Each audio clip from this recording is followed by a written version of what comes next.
Lorsqu'on arrive sur une intervention et lorsqu'on arrive pour défendre une maison et que celle-ci brûle malgré notre intervention, on a toujours une grande frustration de laisser le feu s'emparer de ce qui ne nous appartient pas mais ce qui appartient à autrui.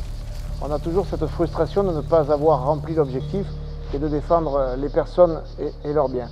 Et parfois cette frustration peut être encore plus grande quand on s'aperçoit qu'avec quelques gestes faciles, éloigner son tas de bois à plusieurs mètres de la maison, venir lever les branches mortes ou les aiguilles de pin qui sont sur le toit, en ayant un petit peu débroussaillé. Parfois il suffit de pas grand chose pour mettre cette maison en sécurité.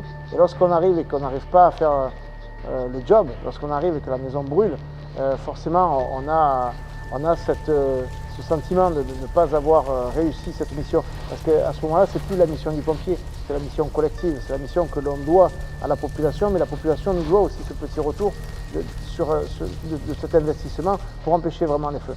Au-delà de ça, aujourd'hui, on n'est pas en capacité de mettre un camion de pompiers derrière chaque maison qui serait menacée par les feux.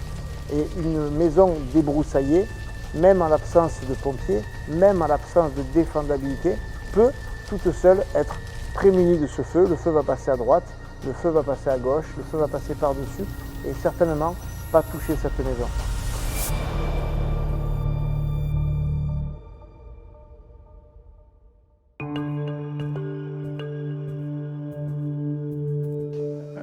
Pour étudier l'effet du débroussaillement obligatoire sur le comportement du feu, on va simuler le comportement du feu dans une zone non traitée et puis le feu va aborder une lisière dans laquelle la végétation a été supprimée.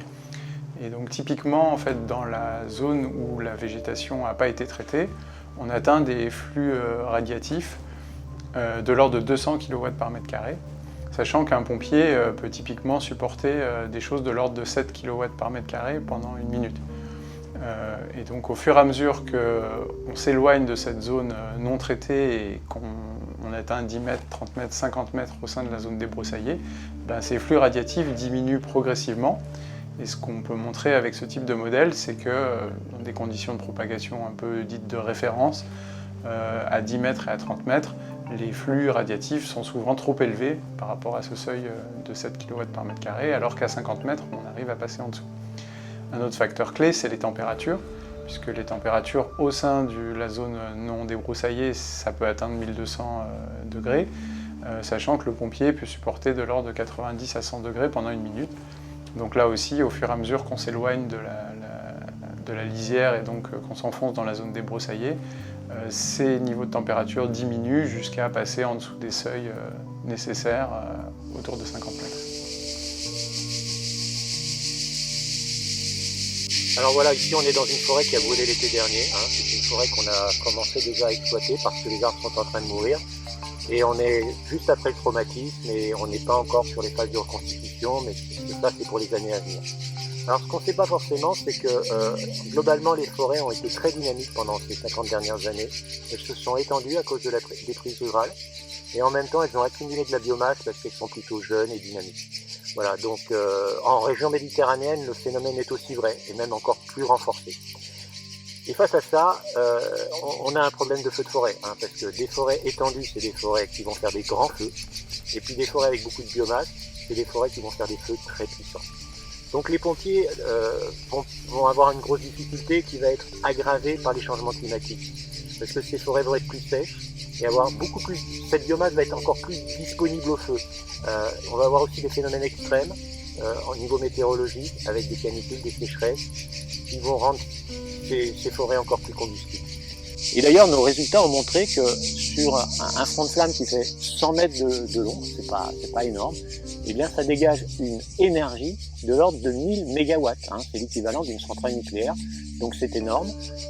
Ça représente, pour vous donner une image, l'énergie nécessaire pour évacuer 24 tonnes d'eau en une minute. Voilà, c'est considérable. Pour opérer cette protection, il n'y a pas 36 solutions, on ne peut pas jouer sur la pente, on ne peut pas jouer sur le vent, on va jouer sur le combustible, c'est-à-dire qu'on va réduire le combustible, on va débroussailler pour pouvoir faire face au feu. Et débroussailler, les grands principes c'est quoi? Ça va consister d'abord à faire baisser la puissance du feu en enlevant du combustible. Et faire baisser la puissance du feu, c'est faire transformer un feu qui va concerner toutes les strates de végétation, les arbustes, les arbres et monter jusqu'aux cimes des arbres. C'est ça qui arrive sur la zone à protéger. Et bien ça, il faut que ça se transforme en un feu de surface, un feu de sous-bois, un feu qui court au sol et qui soit contrôlable par les pompiers.